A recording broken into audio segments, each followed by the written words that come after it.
Paideuma, Grupo de Estudos Clássicos da Faculdade de Educação da Universidade de São Paulo. Então, olá a todos, nós estamos aqui nesta edição do encontro do Grupo de Estudos Clássicos, o Paideuma, o Grupo de Estudos Clássicos da Faculdade de Educação da Universidade de São Paulo, para conversarmos hoje sobre um assunto um pouco diferente. Um integrante do nosso grupo, o professor Carlos Castanha, doutorando da Faculdade de Educação e que participa conosco aqui das discussões, ele teve uma experiência muito interessante na formação de professores no estado do Pará. E nós vamos, nesta edição, conversar sobre essa experiência dele, do Carlos, lá no Pará. Especificamente, né, nas cidades na capital, em Belém, em Castanhal e na cidade de Bragança, no Pará. E participando dessa conversa, nós temos os integrantes do grupo, a Daniela, a Renata, o Cassiano, a Cláudia, o Vitor, o Edson, a Daiane, o Armando, o Danilo e o Caio, todos integrantes do nosso grupo, os alunos da graduação, da pós-graduação, que vão participar aqui conversando conosco. Então, Carlos, muito obrigado por você se dispor a conversar conosco. E eu queria começar perguntando como é que foi essa experiência, como é que você foi parar lá no estado do Pará e para quê, né? E como foi essa sua experiência lá junto dos professores no Pará? Legal, Marcos. Bom, olá a todos. Na verdade, Marcos, esse era um sonho antigo meu, o de trabalhar com esse instituto, né, com essa ONG, que é o SEMPEC. Uhum. O SEMPEC é uma organização que trabalha com educação e nas mais variadas frentes, assim. Nesse contexto no qual nós estamos, né, da implantação da BNCC e do novo ensino médio, esse novo ensino médio ele propõe que até 2025, todas as escolas brasileiras elas devem implementar aquilo que está sendo chamado de ensino médio em tempo integral, que basicamente aumenta a carga horária substancialmente assim, do ensino médio, né, no país. Claro que mexe também profundamente no currículo e na arquitetura curricular de uma maneira geral. Junto com esse ensino médio de tempo integral, a gente tem a discussão, né, uma discussão que já é antiga, da ideia de uma formação integral, né? São dois conceitos bastante diferentes, o tempo integral e a formação integral.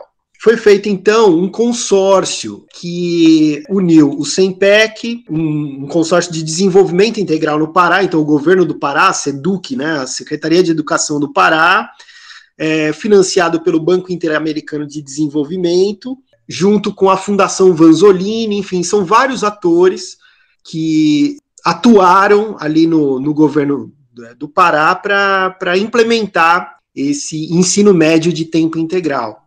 Uhum. Então, houve um processo seletivo, isso em 2018, no final de 2018, eu participei desse processo seletivo, fui aprovado, e foram selecionados ali alguns formadores, 10 formadores, então pessoas das mais variadas formações, né, mas que trabalham os temas geradores ali para a implementação desse ensino médio de tempo integral. Você foi selecionado, esse processo de seleção aconteceu em 2018 para o trabalho ser realizado em 2019, é isso? Isso, exatamente.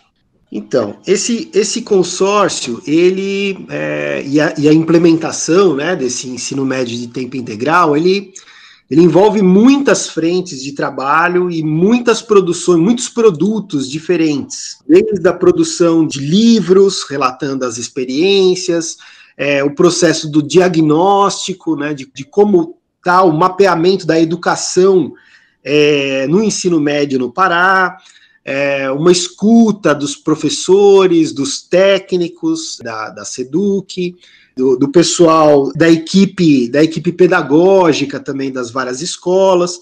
É um trabalho muito grande. Esse trabalho do qual eu participei é uma pequena parte, talvez seja ali uma culminância ali desse processo todo, que é o processo de formação. Um processo de formação que envolveu, né, basicamente o que eles chamam lá de técnicos, que aqui para nós, em São Paulo, seria algo próximo aos agentes que fazem a intermediação entre a Secretaria de Educação e as escolas. Eles fazem esse papel, esses técnicos lá da Secretaria do Pará, mas também com algumas atribuições. Eles têm um pé também no processo formativo das equipes de diretores, coordenadores, orientadores nas escolas e, eventualmente, também um pouco com os professores. Então, o que eu fui fazer? Né? Eu integrei esse grupo de formadores que vai até o Pará com a missão de fazer uma primeira rodada de formações, tratando basicamente dos temas da legislação do novo ensino médio, pegando ali um histórico do ensino médio, das legislações relacionadas à educação no país, desde a LDB, ali, desde a década de 90 e para frente. O tema das juventudes, né? Então, esse é um tema que tem tido uma grande centralidade aí na BNCC e na nova legislação.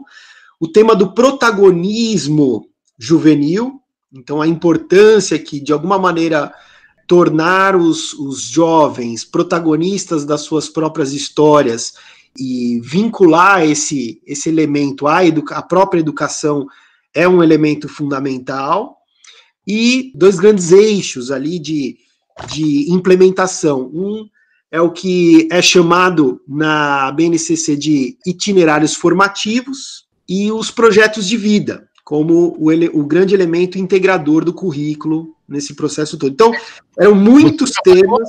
Essa seria uma primeira, na arquitetura da formação, essa teria sido foi a primeira ação, né? Então, nós fizemos essas formações lá para os técnicos e para os diretores, coordenadores.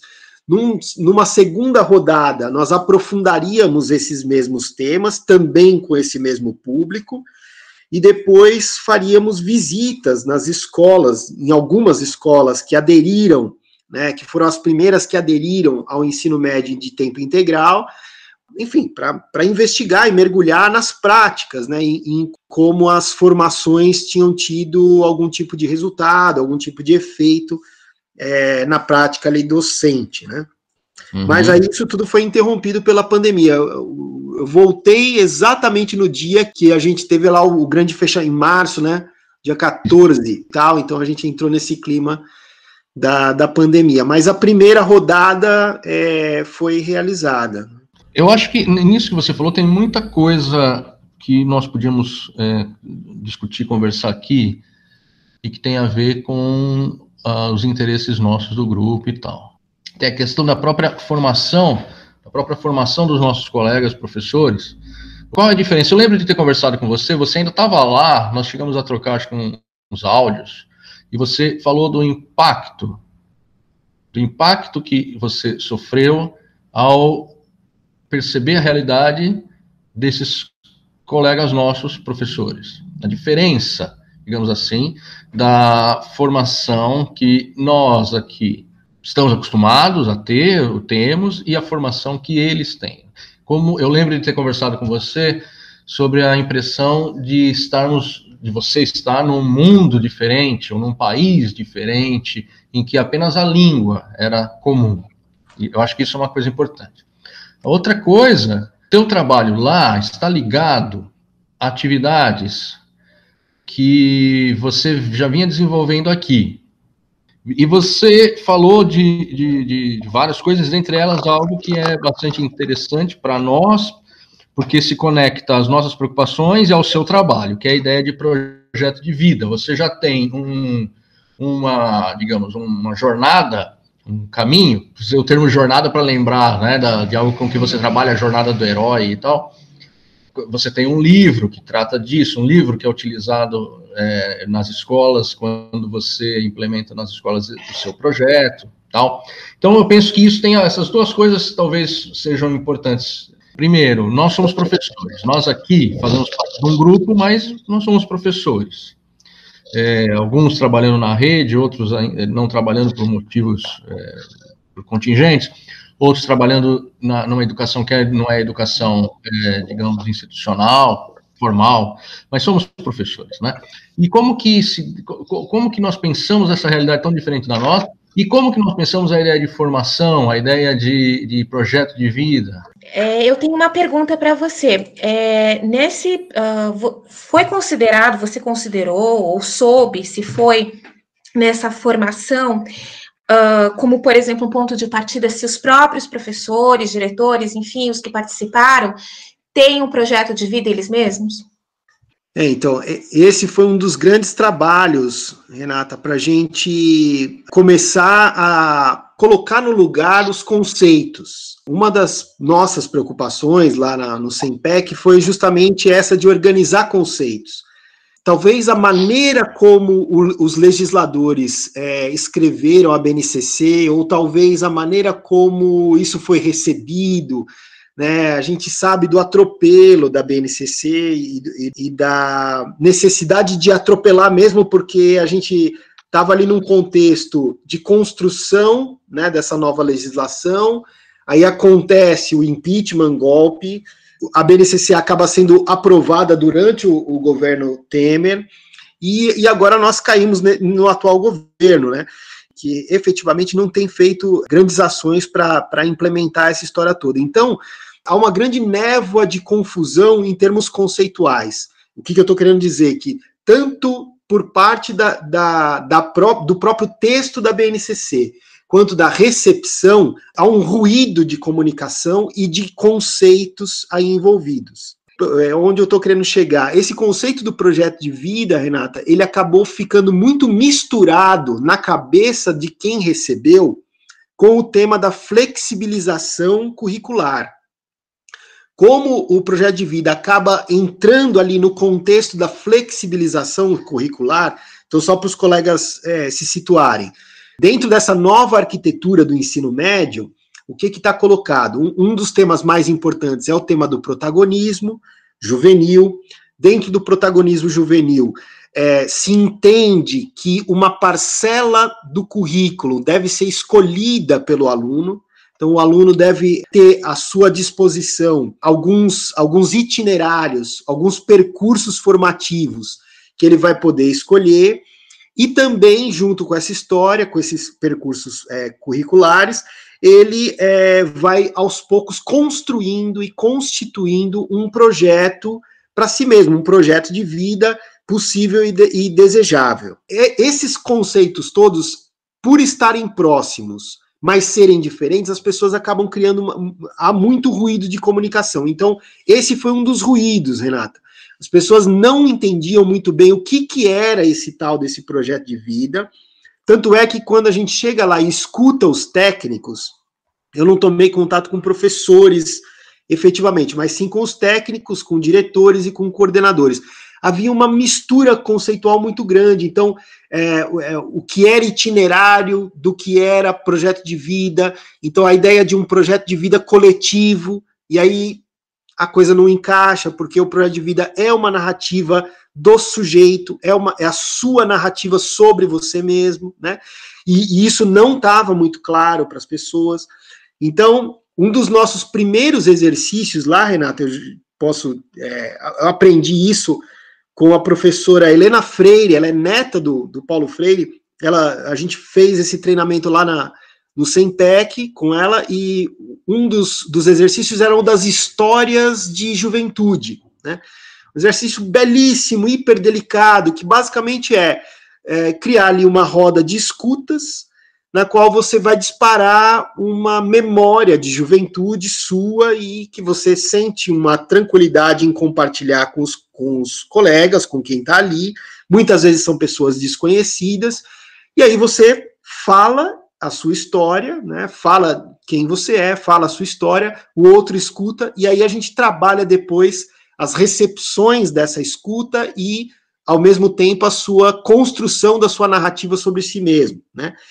E foi muito impactante escutar os coordenadores, muito impactante tanto no processo da fala, muitos sequer conseguiam falar suas histórias de juventude, então eram histórias duras, difíceis, pesadas, e também o processo da escuta também era muito difícil para as pessoas não querer interromper a história no meio, ou não querer dar algum tipo de julgamento, ou querer ressignificá-la para algo bom, para algo dito positivo, sabe?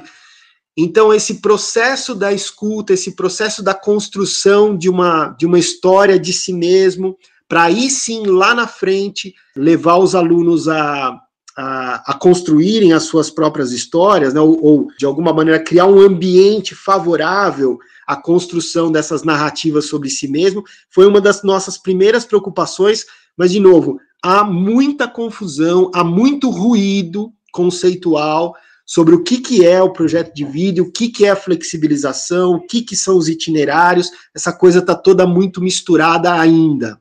Eu queria perguntar para você, se existe esse ruído e essa confusão sobre a temática do projeto de vida, eu acho que talvez nem é tanto o tema principal aí, né? Vocês estavam falando sobre o ensino em tempo integral. Mas você falou de um outro tema e você percebe como todas essas coisas elas acabam meio que se ajuntando, se aproximando, porque elas têm a ver uma coisa com a outra, que é o currículo optativo, o currículo flexível, né? Projeto de vida, currículo flexível, ensino em tempo integral. Eu colocaria mais um tema que eu gosto muito, para mim é muito caro, que é o tema da sala ambiente, né? Que eu acho que tudo isso está ligado com os grandes modelos de excelência educacional no mundo. Além de outros indicadores, como, por exemplo, salários, né, quantidade de horas de aula dos professores e tal. Mas no que tange ao ensino, no que tange as questões da dinâmica escolar, de como se constrói aquilo que é a cultura escolar, eu acho que essas três coisas são essenciais, que seria o currículo optativo, né, o currículo flexível, onde você, inclusive, imagino que a confusão pode ter se dado aí justamente porque essa ideia do currículo optativo tem tudo a ver com escolhas pessoais de projetos de vida, né? Então, por exemplo, a gente sabe que em muitas escolas de classe média ou de classe baixa mesmo, países onde a educação tem uma melhor qualidade, os alunos têm aulas relacionadas a teatro ou algum tipo de atividade que para a gente está fora da nossa realidade, inclusive que cria depois um mercado consumidor dentro dessas áreas que a gente no Brasil aqui não tem, né? Um mercado cultural, né? Um mercado de consumo cultural. Mas assim, não é tanto uma pergunta, mas quase que um comentário, né? Será que esses temas, alguns deles bastante objetivos e com indicadores bastante nítidos de qualidade, precisariam assim ser de certa forma melhor descritos para que não houvesse esse ruído na hora de você ter o professor, porque na hora de você aplicar isso, quem vai aplicar é o cara que não está entendendo. Você entende? Isso que é o problema. É o cara que não entendeu o que é o projeto de vida. E eu mesmo estou dizendo para você, não sei o que é. Né? Eu sei o que é currículo optativo, eu sei o que é tempo integral, e eu sei que essas coisas acontecem bastante fora do Brasil, mas eu não sei o que é um projeto de vida, e acho que seria legal tirar o ruído do diálogo, para que o professor, aquele que vai aplicar a questão, possa ter um melhor esclarecimento do que está fazendo. Então, não sei, se você quiser dar uma definição esclarecedora a respeito disso, seria uma boa ocasião. Legal, Cassiano. Eu acho que a Renata super pode contribuir também nessa conversa, porque depois daquela nossa conversa no qual a gente levantou esse tema do projeto de vida, e me disparou vários outros mapeamentos aqui para mim, na minha cabeça. Mas, basicamente, Cassiano, o projeto de vida ele pode ser entendido como uma narrativa sobre si mesmo. O legislador, não na BNCC, mas nos editais, para você ver como o atropelo da história e o atropelo do governo federal, o quanto isso está sendo custoso para a gente. Porque a gente tem ali um texto inicial que teve um esforço enorme para ser escrito, etc., mas que não deixa tão claro assim o conceito. Aí depois começam a surgir os editais para a escrita de materiais didáticos acerca desses vários temas, inclusive sobre o projeto de vida. E num desses editais é estabelecido o conceito das 3 dimensões que devem ser abarcadas num projeto de vida, né? Então, basicamente projeto de vida, uma narrativa sobre si mesmo, para apontar projetos, ou seja, futuros, né? Projetar a si mesmo. Agora, para chegar nesse projetar a si mesmo, você tem ali basicamente essas 3 dimensões. A primeira, do autoconhecimento, que envolve ali uma espécie de passado, ou seja, olhar para o seu passado e ressignificar vivências e elementos pelos quais você experimentou e passou. Uma segunda dimensão, que é a sua ambiência, o seu ambiente, aonde você está inserido, ou seja, remete a uma noção da temporalidade do presente. E a terceira dimensão, que é a dimensão das projeções e identificações futuras, né? Para onde você gostaria de estar, né? Agora, como construir isso? Qual a metodologia? Quais são os caminhos? Isso tudo está muito aberto. E eu não acho que seja ruim que seja aberto, porque ali você cria a possibilidade das mais variadas possibilidades de construção dessas narrativas com os alunos, né? Mas fundamentalmente é isso, assim. O que eu entendo também é que existem pelo menos duas grandes narrativas em disputa nesse processo da construção dos projetos de vida, né? Uma narrativa que é essa narrativa que eu acho que a Renata fala muito melhor do que eu sobre isso, e que me parece ser a narrativa predominante lá na BNCC, que é uma vertente americana, William Damon, até onde eu consegui mapear, tem uma relação muito grande com a ideia da psicologia moral, que é uma espécie de derivativo posterior lá da psicologia do ego, né? Então, basicamente, ela pressupõe que a personalidade do sujeito, ela tem uma relação intrínseca com a sua moralidade, né? Então, essa é um pouco os fundamentos ali. Agora, existe uma outra narrativa, um pouco correndo por fora, e que eu acho que tão oportuno, se a gente pudesse ver um trechinho, pelo menos, do Nunca Me Sonharam, que é a narrativa, que é a ideia dos desejos, né, ou do desejo, que pressupõe um inconsciente, pressupõe um sujeito desejante, e um sujeito que precisa, e que não tem clareza acerca do que é esse seu desejo. Basicamente, há ali uma espécie de diferenciação entre esse querer, né, que seria uma espécie de superfície desse desejo, ou seja, o que ele consegue expressar vai até a página 2 do que realmente ele quer, e existe ali um trabalho para ser feito de tradução, interpretação de si mesmo, que não pode ser uma interpretação colonizadora, porque não sou eu, professor ou diretor ou coordenador, que vou dizer o que você deseja, o que você quer, mas de alguma maneira você cria ali um ambiente para que o sujeito se conecte com algo desejante de si mesmo. Eu me identifico muito mais com essa abordagem, venho trabalhando com ela há alguns anos, e que não está excluída. Se a gente olha para o texto ali da BNCC e para a legislação, isso não está excluído, mas também não é predominante e também não está ali colocado ou bem desenhado. Me parece que esse é um dos problemas, né, dessa questão, e que você muito bem identificou, Cassiano. Essa babel de conceitos, ela realmente existe. Não atribuo isso a uma culpa de alguém que foi inábil ao escrever. Eu acho que tem mais a ver com o atropelo do tempo, né?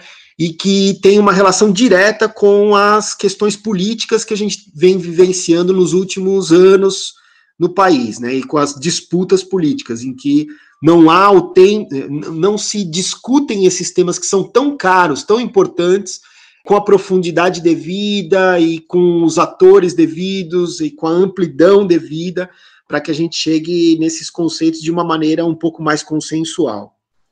Meu caro Carlos, que é o Armando falando, tudo bem? Fala, Armando. Beleza. Me interessa muito a questão do ensino integral. Nesse ano estou tendo a oportunidade de ser professor em ensino integral, e tem várias questões aí, eu queria saber de você. Nos últimos tempos, existe um discurso pedagógico que apoia muito o ensino integral, mas se você for perceber nas pesquisas, sempre o ensino integral é sempre enviesado para o aluno, sempre é pensado para o aluno e nunca pensa qual é o impacto do ensino integral para o professor.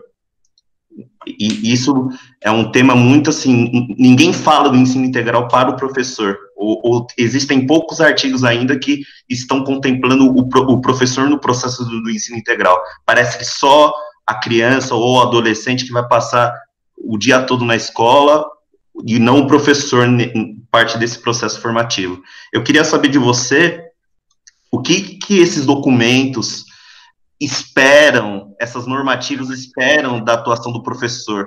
Como o professor deve agir no ensino integral? O que é esperado e que é diferenciado do professor do ensino integral para o professor que trabalha meio período? É gigante essa questão, Armando, e hiper complexa, e fonte de muita discussão, e talvez a fonte de maior rejeição à legislação seja justamente essa questão, o papel do professor nessa história. Bom, quando se ouve flexibilização curricular, escolha do aluno, de qual percurso curricular ele quer fazer, qual foi a imagem no senso comum que ficou para os professores? Alguns professores vão ganhar e outros professores vão perder. Vai ter aluno que não vai querer fazer a minha matéria e eu não vou ter aula. Essa era uma angústia que a gente tomou muito contato lá nos processos formativos também. Basicamente, o que se espera, Armando? Olhando de fora, assim, dando a minha opinião muito pessoal sobre o que se espera do professor. Espera-se um professor quase que renascentista, um professor que seja um mestre, assim, é uma pessoa que consegue lidar com diferentes assuntos, né, nos mais variados temas, que consegue de alguma maneira navegar por esses mais variados assuntos, mas que consegue fazer boas provocações para que os alunos mergulhem nesses mais variados interesses. Aquela imagem da hiperespecialização, que é toda a nossa formação, né, no final das contas, nós fomos formados num processo de especialização e sem a qual não haveria profundidade nenhuma, sem a qual, como a gente vem sempre discutindo aqui no grupo, né, sem a tradição não há educação, né? Me parece que a BNCC e o legislador, eles propõem uma quebra dessa história, mas ao mesmo tempo abarcando os elementos tradicionais quando a gente fala lá das áreas, né, das 4 áreas, os 4 eixos que permanecem como não optativos, né, as linguagens, matemática, enfim, as ciências e outra.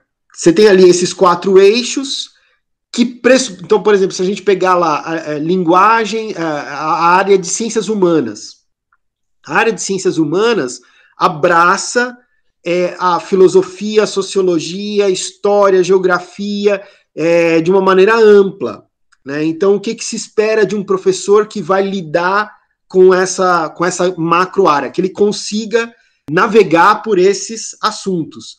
Isso na melhor das hipóteses, porque se a gente passar para o âmbito dos itinerários, aí você realmente mergulha num mestre renascentista, porque ele vai ter que entender, pelo menos um pouco, ou pelo menos saber fazer boas perguntas, a depender dos interesses dos alunos, né? A gente entra aqui numa discussão boa, que é essa concepção de educação. A que serve a educação? Ela deve servir aos propósitos dos desejos dos alunos, né? O aluno deve ser protagonista do seu processo educacional ou não?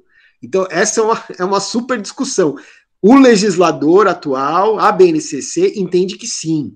Né? Isso já virou ponto pacífico, né? A gente já virou essa página. Mas isso não exclui a possibilidade de uma boa discussão com relação a isso, inclusive. Né? Acontece muito isso. Esse professor do ensino integral, né, um professor que Fundi 2 e ensino médio, parece que continua sendo professor polímata, porém de mais áreas e com maior profundidade. Tem muito isso, Carlos, você respondeu perfeitamente. Essa sua colocação eu acho que é muito, muito importante. Quando você diz que se espera um professor renascentista, a figura do professor erudito, né? Vai contra a ideia de especialização. Pelo menos desde do movimento da escola nova e tal, se pensa nesse professor. Um bom professor nunca é o professor especializado, no sentido daquele que segue a regra ou se detém na realização de certos procedimentos pré-estabelecidos, estereotipados. Né? Nós fazemos essa crítica à figura do professor limitado, que se pauta apenas pela metodologia, como se ele fosse o executor de um processo que foi pensado por outro que não ele. Eu acho que tem a ver também com a pergunta ou a colocação que o Cassiano fez, além da pergunta do Armando, aquela do Cassiano, acerca dessa dificuldade que o professor tem até para entender o que vem a ser um processo de formação integral, ou de educação integral, Só que é curioso, porque isso se coloca diametralmente contra o que nós vemos acontecer, via de regra, na formação dos professores. Nas instituições de ensino superior, professores, e também um certo discurso que vemos muito disseminado por aí, de que se tem nas faculdades de educação, especialmente, está se pensando, especialmente nas faculdades de educação públicas, então nas universidades estaduais ou federais, uma formação do professor que é muito teórica. Essa crítica que se faz, que a formação do professor ou da professora é muito teórica, se faz muito teoria, mas não se ensina o arroz com feijão do dar aula, o ofício no sentido dessa artesania quase, essa técnica de dar aula. Sem tirar a importância fundamental do conhecimento desse saber fazer, desse know-how, isso não entra um pouco em contradição? Sim, essa exigência de um professor que seja um sujeito renascentista, uma professora renascentista, ou seja, conheça literatura, conheça política, seja capaz de fazer inter-relações e conexões, com esse outro discurso que diz que o professor não sabe realizar o feijão com arroz do seu métier, pelo menos não é ensinado a fazer isso nas universidades públicas. Você não acha que não há aí, nós estamos falando de um monte de atritos, um monte de conflitos, um monte de dificuldades, não há aí uma outra dificuldade também? Eu vou falar rapidinho da minha experiência com o programa Inova, que trouxe disciplinas novas para a rede estadual paulista. Não sei se você tem acompanhado a implementação desse programa. Trouxe disciplinas como projeto de vida, tecnologia e as eletivas aqui no nosso estado. E assim, há de fato uma confusão teórica. Boa parte dos professores não sabem do que se trata esse projeto de vida, mas muita gente também não está interessada em saber. Então eu vejo que a maioria está preocupada em aplicar os procedimentos, aplicado em aprender e correr atrás de certos tutoriais, certas cartilhas e aplicar em sala de aula. Acho que todo mundo concordou, assumiu, pelo menos na minha escola, que projeto de vida significa o sonho do aluno. E a gente precisa orientar esses alunos a como chegar, a como alcançar, como realizar esses sonhos. Então, pouco importa, as discussões não são feitas assim, do ponto de vista teórico. Está todo mundo querendo um tutorial ali para aplicar aquilo na sala de aula e pronto.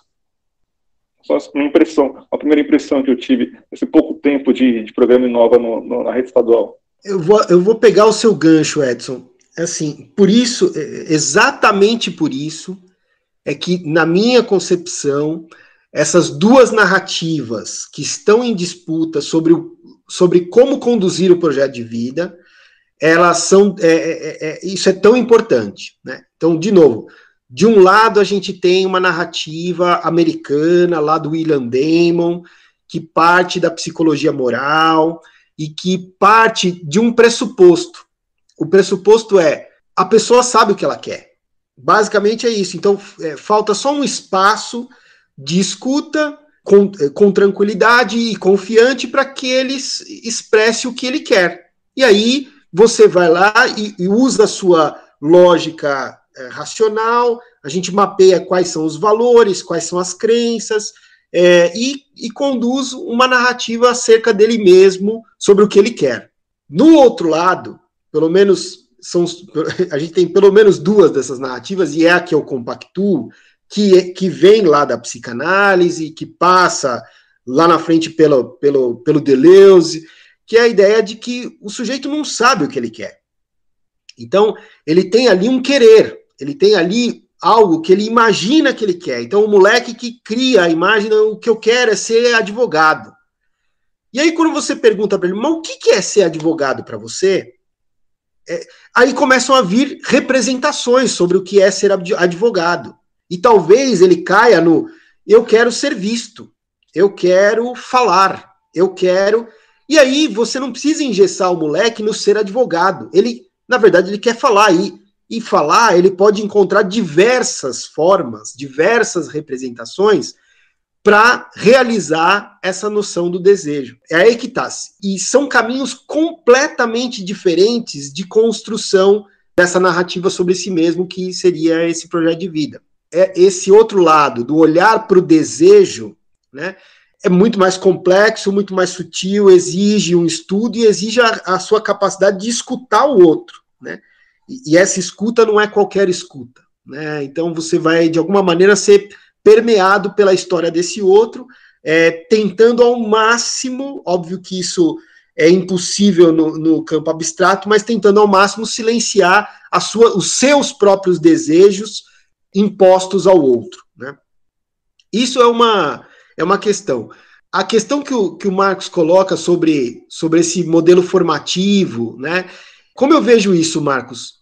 Se conecta muito com a fala do Cassiano, né, sobre os modelos de grande sucesso, por exemplo, as salas ambiente, né, que são um modelo muito de muito sucesso em países que conseguem implementar essa história. As salas ambiente, por exemplo, acontecem muito na educação infantil aqui no Brasil. Esse professor dito renascentista, as professoras que não são as professoras especialistas, elas conseguem lidar muito bem com essa história. Propõe num mesmo canto, então numa mesma sala você tem ali um canto de artes, a molecada pintando, no outro canto a molecada com bloquinhos, no outro canto a molecada lendo quieta, no outro canto os moleques mexendo com música. E as coisas funcionando. À medida que a gente vai avançando no Fundi 1, Fundi 2 e ensino médio, essa característica vai se perdendo claramente, né? O professor, cada vez mais especializado. Muito. O professor tem uma resistência muito grande. O professor de matemática, por exemplo, ele quer ensinar matemática. Ele não quer ir para outra história. O professor de física, ele quer ensinar física. E quando os alunos olham e falam, cara, tá, mas e aí? O que eu faço com isso? Ou de que maneira a gente pode usar essa coisa? Existem os professores que conseguem lidar de uma maneira um pouco mais flexível, óbvio, com isso, mas a gente percebe uma predominância, e aí a gente está atribuindo isso à formação especializada dos professores, mas pode ser outras as razões, eu não estou aqui como dono da verdade, mas existe uma resistência clara a outras formas de escuta do aluno tentando abarcar suas várias disciplinas. De novo, eu estou usando aqui como documento, nunca me sonharam. Essa é uma das angústias. Quando o aluno consegue ficar no ensino médio na escola, quando ele fala, tá bom, eu aguento, vou ficar aqui e não vou partir para o mundo do trabalho, não vou ajudar meu pai na roça, vou ficar aqui. É uma aula terrivelmente opressora para ele, porque é altamente especializada. Porque aquele professor de língua, ele quer ensinar gramática e ponto. E não qualquer outra coisa que não seja isso, né? Então se perde um pouco desse espírito lá da educação infantil. Os itinerários formativos, eu estou aqui meio como advogado dos itinerários, eu gosto muito, eu acho muito simpático, apesar de também acreditar que tem as suas falhas, é difícil de implementar, não está muito bem desenhado, mas eu acho muito rica a ideia de dedicar uma parte substancial, cerca de 40% do tempo desse aluno, para vivências outras que não fazem parte das disciplinas ultra especializadas com as quais a gente tem tomado contato nos últimos tempos.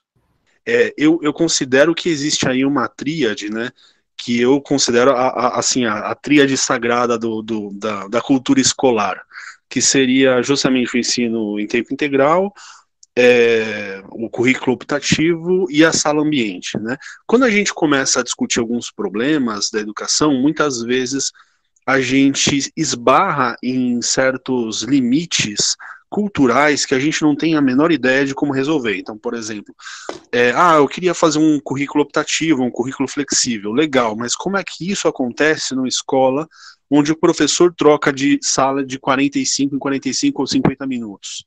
Não é possível, né?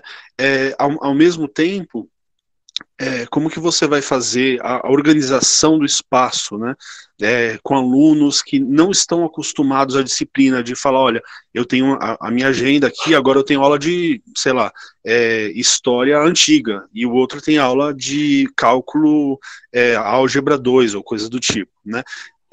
Na escola americana, que é a que é mais fácil da gente conhecer, que a gente encontra vídeos no YouTube de alunos mostrando o cotidiano, isso você vai encontrar de vários países, né? Na França, na Alemanha e tal, é bem legal, eu já andei assistindo bastante desses vídeos, né?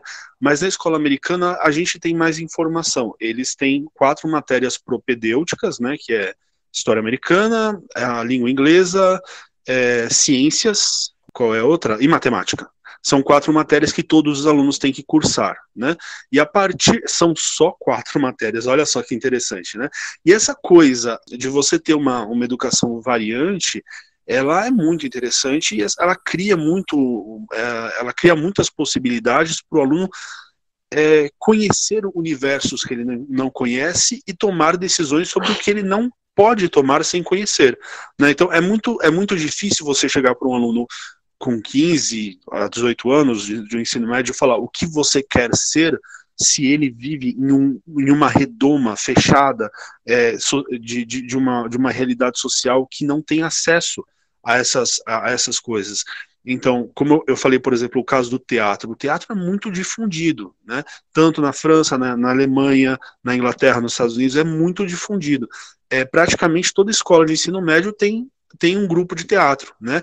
Isso quando não tem, a gente colocar aqui assim, como fala, em escolas de elite, digamos assim, coisas como, sei lá, pintura, radioamador, diversas atividades, né? Até mesmo astronomia amadora, né? Então, que é um componente da matemática, digamos assim, né? Se você quer aprofundar em um aluno que quer ir para essa área, ele pode ter aula com... Mas aí também a gente esbarra no problema do material humano, né? Quem são os professores que vão dar aula de astronomia amadora, né? Tem 5, sei lá, no máximo. Então, assim, quando a gente começa a pensar nesses problemas, a gente se depara com limitações culturais que a gente não consegue pensar, porque, assim, fora do Brasil, a educação se dá de uma maneira. E aqui a gente se habituou a esse sistema, digamos que extremamente técnico, extremamente limítrofe, né? O professor, ele tem aquela atuação curta, naquele afobamento, aquela coisa dos 50 minutos que você tem que fazer tudo, tem toda a burocracia, então, assim, é tudo muito repetitivo, é tudo absolutamente, assim, contraproducente, né? Tirando toda a parte de uso de equipamentos da escola, como sala de vídeo e tudo mais, tudo muito difícil, né? Agora, por exemplo, uma sala ambiente, né? que você dá para um professor e fala, olha, essa sala aqui é tua e do outro professor que dá aula junto com você, e você vai construir essa sala para você priorizar a sua matéria. Então, de repente, se você dá aula de geografia, você vai encher a sala de mapas. Ou se você dá aula de história, você quer, de repente, passar algumas coisas sobre história da arte, e você pode ter um retroprojetor, ainda que barato. Nessa sala você vai precisar de cortinas mais grossas. Então, assim, o professor vai saber o que ele está fazendo dentro da sua sala, né? Tudo isso é muito interessante para um professor, acho que é sedutor, né? Essa ideia de que, os alunos não vão assistir a minha aula, então, eu acho que esse é um professor que nem deveria estar dando aula, né? Desculpa a sinceridade, né? Talvez fazendo outra coisa, porque se os alunos não querem de maneira nenhuma assistir sua aula, ou a sua aula é muito, digamos, ruim, né? Ou, sei lá, mas é evidente que tem matérias que as pessoas vão preferir menos. Então, sei lá, eu, como sempre fui da área de humanas, nunca me interessei por certas matérias do currículo escolar no Brasil, como a química, né? Que, apesar de adorar ciências, mas eu acho que o que se ensina em química no ensino médio é muito mais do que necessário, o necessário, e na verdade exclui o necessário, né? Aquilo que é o propedêutico, aquilo que é o básico, né? Eu acho que essa coisa do professor renascentista deveria ser tido como um valor. A ideia de que nós precisamos saber um pouco de tudo e que nós devemos criar um currículo com base nos nossos gostos e interesses, para mim é muito interessante, né? Que se você falar para o professor, olha, você faça uma formação, por exemplo, eu tive uma formação em História, e no meu primeiro e segundo ano, eu tive muitas matérias paralelas, que seriam propedêuticas. Então, filosofia, antropologia, economia, ciência política, sociologia, uma série de matérias, e que houve uma discussão na minha formação, se isso seria interessante para um professor de História. Naquele momento eu não poderia ter opinado, mas a verdade é que foi muito importante para a minha formação ter essas matérias, né, que me permitiu uma visão muito mais abrangente da história. Então, eu acho um absurdo que um professor, por exemplo, de história não tenha conhecimento de filosofia, né? Isso é uma coisa impossível de se imaginar. Então, eu sou um desses defensores aí do professor, como fala, renascentista. Não é eu concordo, eu acho essa ideia muito interessante, eu concordo com ela. A questão operacional dela que me suscita dúvidas. Como pensar numa formação que leva em conta os desejos, os interesses de cada aluno, em turmas com 40, 50 alunos, sei lá, em que cada um aponta para um lado, aponta para um caminho. Como isso pode ser operacionalizado?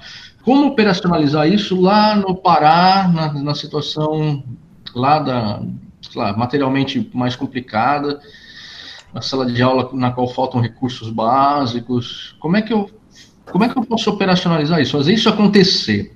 E segundo, tem a ver também com uma fala do Cassiano aí no final, que é assim: há sempre um gap, né? Há sempre um hiato entre aquilo que o aluno sabe, aquilo que o professor sabe, e aquilo que o aluno deseja a partir do que ele sabe. Aquilo que foi dito ser, talvez, a bolha na qual ele está, os limites do seu conhecimento. Então, a minha escolha sempre vai se dar, de algum modo, limitada pela minha ignorância. Eu precisaria me submeter, de algum modo, àquilo que vem de fora. No nosso caso, vem de fora pela figura do professor, para que eu, a partir daí, pudesse ter um campo de escolha maior. No entanto, como é que eu admito isso, né? Como é que eu faço, como professor, que o aluno se coloque nessa posição? Ou isso não é necessário? Nessa posição, porque, de algum modo, estou usando aqui o termo que parece, talvez, não muito adequado, pode parecer desagradável, mas como é que o professor persuade o aluno, convence o aluno de que ele deve dar uma chance àquilo que está sendo apresentado pelo professor? Porque talvez eu possa dizer, eu detesto química, mas se eu caminhar um pouco na química, quem sabe eu não passe a encontrar ali um elemento que constitui a minha narrativa, algo que estava escondido de mim. Sobre esse tema, bem rapidamente, Marcos, como que o legislador pensou, né? No ensino médio de tempo integral, está contemplada a divisão de dois tempos. 60% do currículo é um currículo comum. Então, dividido nas 4 áreas que antes eram as áreas tradicionais, mas agora são linguagens e suas tecnologias, matemática e suas tecnologias, ciências da natureza e suas tecnologias, ciências humanas e sociais aplicadas. Então, é isso. Parecido com esse modelo que foi apresentado aí para o Cassiano, em que há 4 grandes núcleos, digamos assim. No caso, são disciplinas, e aqui são grandes áreas, digamos. São grandes áreas. Isso vai ser 60% do tempo do aluno. Ele não tem escolha, ele tem que fazer essas 4. E aí, pressupõe-se que ele vai mergulhar, pelo menos no mais fundamental de cada uma dessas áreas, ele vai ter os rudimentos ali, ele vai ter à disposição. Agora, para contemplar esses desejos, cria-se a figura do currículo flexível, que aí você tem as disciplinas eletivas, que cada escola pode criar, a depender dos desejos e da disponibilidade de recursos que ela tenha. Então, disciplinas eletivas. Então, por exemplo, essa de astronomia. Eu tenho um puta professor incrível que é super interessado em astronomia e é astrônomo amador aqui na escola. Eu crio uma disciplina de astronomia amadora, o cara vai construir com os alunos telescópio, com sucata, vai estudar, enfim, porque eu tenho disponível isso na minha mão e eu, como diretor, crio essa disciplina. Ou a disciplina hortas orgânicas. Então, eu tenho um cara de biologia que manja muito, que é amigo do Zé, que tem uma horta orgânica aqui na região, eu chamo eles conversam, cria-se uma horta orgânica, uma horta comunitária na escola. E eu crio uma disciplina, e isso está atravessado de biologia, de ciências sociais, cara, eu trabalho um monte de coisas nessa disciplina eletiva. E os itinerários formativos, que é diferente. O itinerário formativo, ele não tem um caráter permanente, perene, então esse é bem parecido com a pedagogia de projetos mesmo. Então eu crio um clube, naquele semestre eu tenho alunos que se interessam muito por mecânica. Tenho 15 alunos ali que se interessam muito por mecânica. E eu, por acaso, tenho um professor e tenho um mecânico ali da esquina, o cara que mexe no Fusquinha, que eu também tenho a possibilidade de, junto com o professor, os dois, em atuação conjunta, eles podem montar um processo de mecânica, um projeto de mecânica ali na escola. E aquilo pode durar só um semestre. E nunca mais ter. Ou continuar tendo e aquilo lá na frente virar uma disciplina eletiva, por exemplo. Foi assim que o legislador pensou para resolver exatamente essa questão aí, entendeu, Marcos? O problema são os ruídos que isso gerou. De cara, já gerou uma baita resistência, principalmente pela classe docente, falando, cara, vou mexer aqui na minha história, entendeu? Uhum. Então, tem uma questão de falta de formação, falta de tempo, falta de gestão do projeto. Eu ia retomar um pouco o assunto, mas foi o assunto que desencadeou a fala do Cassiano e do Carlos. E eu não quero, eu não vou estender muito. Embora esteja voltando um pouco, foi a pergunta que você fez, porque na universidade, não nas universidades, mas principalmente nas escolas, talvez em algumas universidades também, está o discurso que o conhecimento prático que é o importante, na teoria é difícil o professor colocar na prática a teoria, enfim, e todo esse discurso. Aí você perguntou se não ia na contramão o que falam das universidades que tem que ter mais conhecimento prático, e todo mundo aqui acha que o conhecimento prático é importante, né? Mas parece que o pessoal desvaloriza o conhecimento teórico. Todo mundo, é lógico que o conhecimento prático é importante. Isso não iria contramão a uma educação, a um ensino, entre aspas, renascentista? Acho que foi essa a pergunta. Os colegas fizeram a fala deles. Eu achei muito interessante o que você colocou, porque para um professor ele conseguir relacionar, digamos, áreas diferentes, imagina um professor de ensino fundamental, né? Até para... Pô, que bom que a gente tem sociologia, história, filosofia aqui na Faculdade de Educação. Eu acho que são conhecimentos que possibilitam você ajudar, para você conectar, para você fazer essa transição em diferentes áreas. Eu acho que é isso, eu acho que era um pouco isso que você ia falar. E um assunto que os colegas trataram, mas eu não sei se entraram de maneira tão profunda, mas tanto o Cassiano quanto o Carlos, eles também falaram, né?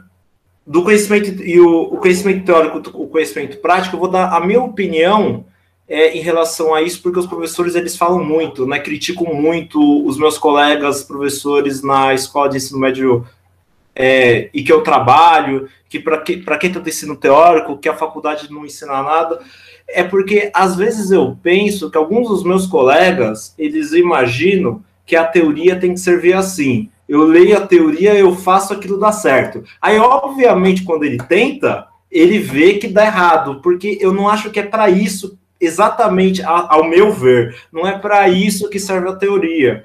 Eu acho que, ao meu ver, talvez vocês tenham um conhecimento diferente, enfim. Ao meu ver, eu penso a teoria da faculdade, por exemplo, as teorias pedagógicas, ou coisas que eu vi em metodologia de ensino de ciências, ou que eu vi já em filosofia e sociologia, como instrumentos em que eu posso pensar como eu vou dar aula. Eu estou com dificuldade no ensino fundamental para dar aula de ciências. Eu lembro de um texto de metodologia de ciências, que o texto ele dava um exemplo para você fazer aula em tal situação. Aí eu penso, nossa, eu posso tentar fazer aquilo. Ou eu lembro o que o Dewey fala sobre determinado assunto. Isso pode me inspirar para eu pensar em determinado tipo de aula. Uhum. Mas o que acontece é o seguinte, mas para a teoria ela ajudar na prática, requer um esforço primeiro, de você ter um certo repertório, eu acho, em primeiro lugar, e de você pensar nessa teoria e como isso pode ajudar para encontrar uma solução, entre aspas. Não existe solução, obviamente, na educação. Mas eu acho que isso requer um esforço, e requer um esforço, mas o pessoal acha que é só ler e colocar, entendeu? Ler o negócio e funciona. Enfim, eu não sei, isso é uma coisa, eu sou bem sincero, que eu não falaria com meus colegas professores. Assim, eu já pensei algumas vezes, mas eu não falaria agora, né? Com vocês, mas eu não falaria. Você está falando agora para vocês. Cara, você está falando agora, né? Você está falando agora e vai ficar o podcast aí. Tá gravando, hein? Tá tudo gravado. Isso. A ideia de que fala-se muito da teoria, é como se a teoria fosse exterior ao professor. A teoria passa por ele, atravessa.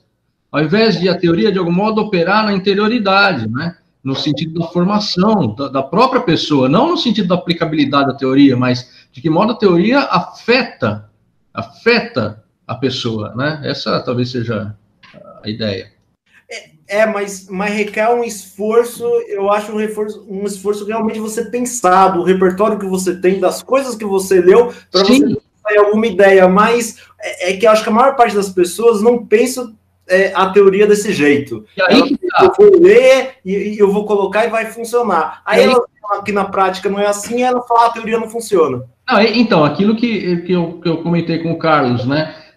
De que modo nós só podemos sair dessa redoma na qual nós estamos, ou seja, na limitação do nosso repertório, se nós ampliarmos o nosso repertório. Para eu ampliar o meu repertório, eu preciso, de algum modo, estar persuadido de que, ainda que eu não veja agora a importância daquilo que se me oferece, eu confio no processo no sentido de me abrir para esse novo repertório e não me fechar. Então, aí eu acho que está um nó górdio. Nós temos um problema aí que remonta lá atrás. Como é que eu admito na minha interioridade que eu não sei algo e então me disponho a ouvir aquele que me apresenta esse algo que eu não sei e eu nem sei o que é? Porque se eu fico apenas no meu interesse e no meu desejo, eu acabo por reforçar o repertório que eu já tenho. Como é que eu opero esse salto, entendeu? Eu acho essa ideia de um currículo flexível fantástico. Eu penso em termos metodológicos, talvez, mas que implicam diretamente na concepção de educação que a gente tem. Se eu fico só no interesse, como é que se dá, como é que acontece, né, a apresentação desse novo repertório? Como é que isso se dá? É mais um comentário, não é nem uma pergunta, é porque é uma questão que a gente tem muita dificuldade desde sempre, né, para responder, e o Carlos até apontou essas dificuldades. Pois é, então, o legislador, é como eu falei, o legislador, na atual legislação do ensino médio, ele dividiu, para tentar resolver essa história, não sabemos se isso vai resolver, mas para tentar resolver 60% o aluno não tem escolha, é aquilo, ele vai ser apresentado à tradição, teoricamente, e 40% ele tem escolha, ele poderá escolher por itinerários ou por disciplinas eletivas. Se a gente parar para pensar nessas propostas que a gente está falando, tirando a questão do ensino de tempo integral, que custa dinheiro, né, evidentemente, mas a questão do currículo optativo até certo ponto, e a questão das salas ambientes, que são um complemento do currículo optativo, que não é impossível realizar um sem o outro, é mais uma questão organizacional da escola do que uma questão de fato de verba, de investimento, né? Pode ser feito muitas vezes com o que nós já temos, né? Quantas salas nós temos na escola, e dá para você fazer, você não precisa fazer mais nada, né? Aí a pergunta que eu queria te fazer existe alguma brecha na legislação que nos permite, num corpo docente na escola, decidir aplicar esse tipo de modelo, sei lá, a revelia do que se propõe aí? É possível fazer uma experimentação? Existe algum recurso legal que nos permite isso? Então, a primeira fase, Cassiano, foi assim, eu não lembro os meses corretos, mas assim, foi aberto pelo governo federal uma linha de crédito, então entrava um valor para os estados, a depender da quantidade de escolas que aderissem ao ensino médio em tempo integral. Então, por exemplo, lá no Pará, foi mais de 100 escolas que aderiam das, sei lá, acho que 500 ou mais escolas de ensino médio que eles têm, cerca de 100 aderiram a esse tempo, ao ensino médio em tempo integral, justamente para poder pegar essa verba, e essa verba seria usada principalmente, também em equipamentos, etc., mas também muito em formação de professores, formação técnica. Então, o projeto é escalonado, e a depender das escolas que desejassem aderir ao programa, né? E aí depois, a ideia é que até 2025, todas as escolas estivessem já adaptadas a esse processo, né? E aí vem a grande discussão, que é tempo integral é uma coisa, formação integral é outra coisa, né? Então, o tempo integral é o tempo que o moleque vai ficar na escola. É basicamente isso. Então, a ideia é que ele passe a maior parte do seu período dentro da escola. Mas o que ele fará nesse tempo é aí que está a discussão toda do protagonismo juvenil, dos itinerários, que a ideia não é que ele fique sentado vendo aula de matemática 8 horas por dia. A ideia é que ele use esses recursos que estão ali disponíveis, e recursos intelectuais, inclusive, né, que estão ali ao dispor do aluno, por meio dos professores, etc., e que eles dinamizem esse processo para que a escola, no final das contas, se torne mais interessante. Quanto a isso, eu não conheço a legislação, talvez vocês possam me ajudar. Mas, por exemplo, aquela escola que está perto ali da USP e que se tornou... O Armando, acho que conhece, né? Ela modificou, ela foi nesse caminho que o Cassiano... Né? Fala um pouquinho, Armando. Eu dei aula lá, no Amorim Lima. Amorim Lima, exato. Amorim Lima. E aí? Então, lá é um projeto que eles derrubaram os muros das salas. Então, para ser bem pragmático, terceiro, quarto e quinto ano ficam na mesma sala de aula. Realizam pequenos grupos. A concepção é da escola nova, mas é a escola da Ponte. Num outro salão, aí fica um salão enorme. No outro salão tem sexto, sétimo, oitavo e nono, no mesmo salão. E eles adotaram, e aí eles têm disciplinas diferentes também, isso que o Carlos falou. Por exemplo, se tem uma moça que manja de agricultura punk, então vai ter uma disciplina sobre agricultura punk, vai ter uma disciplina sobre alimentação orgânica. Plantas alimentícias não convencionais. Isso mesmo. Então vai ter, contratam profissionais que, para além do ambiente pedagógico, e aí ele tem toda essa confluência, todo um aparato cultural que acontece lá.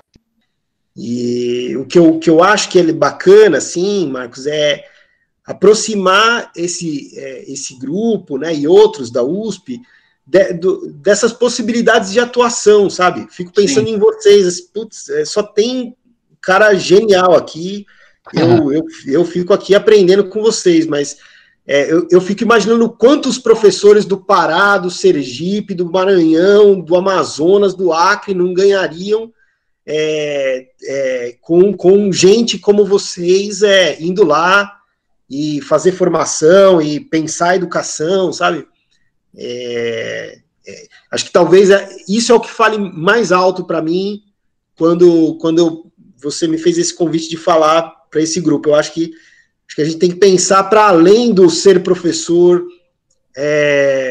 pura e simplesmente, mas ser professor nas mais variadas formas, sabe? E formar outros colegas professores para mim é apaixonante, assim, eu me arrepiava o tempo inteiro lá no Pará, porque as histórias de vida deles, a dureza que eles passaram para conseguir se tornar professores, a maioria ia para as federais, assim, mas a duras penas, inúmeras professoras, coordenadoras que a vida delas, assim, o início era de ser faxineira a vida inteira, e ser faxineira um trabalho desde a infância, 12 anos começou a pegar uma casa, limpar, não sei o que lá, e ela vai e fala, não, eu quero ser professora, e consegue passar por um milagre na federal lá de Belém. A pessoa vai, é uma vida, assim, sabe? Então é gente tem gente muito boa, muito apaixonada pelo que faz, e muito sofrida, né?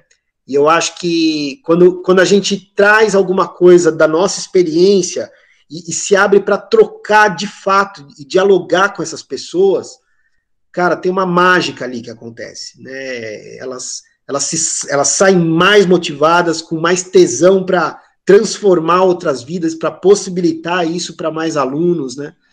E eu acho que essa coisa da flexibilização é incrível, porque quando você dá um pouquinho de vazão para o desejo, pelo menos um espaço de vazão para o desejo do jovem, ele se conecta, ele também se apaixona pelo conhecimento.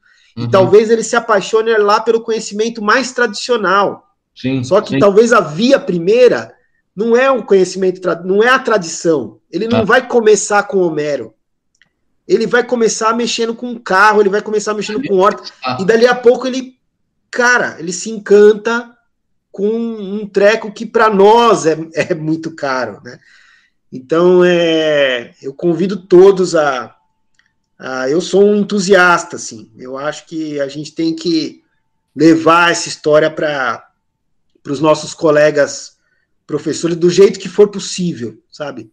Atualmente é pelo terceiro setor. Assim, o terceiro setor tem sido, apesar dos pesares, né, todo financiado por bancos, todo esse esquema super hiper liberal e tal, cara, mas é de onde está fluindo a grana e a possibilidade para que essas coisas aconteçam, né, para que essa mágica aconteça. Então, que seja por aí. Né? Utilizar os recursos que nós temos, né, para fazer aquilo que a gente acha importante, a gente precisa implementar, a gente precisa fazer funcionar, né? E aí nós, creio que posso falar por todos, eu acho, senão vocês se manifestem, mas eu penso que nós estamos à disposição. O nosso problema, o meu problema talvez, seja o de desconhecer esses caminhos todos, né? Não saber como é que se dá, de que modo se pode ajudar, de que modo se pode propor um projeto. Você tem experiência na área, você tem um trabalho nessa área, então fica aí a minha disposição, que eu acho que é a disposição do grupo também, para unirmos forças, né? E fazer algum trabalho. Sei que, por exemplo, do grupo, o Bruno já fez alguma coisa, né, Bruno? Já trabalhei com o Carlos aí durante um tempo num projeto de mentoria, né, ligado a uma fundação da Ambev. Foi uma experiência interessante.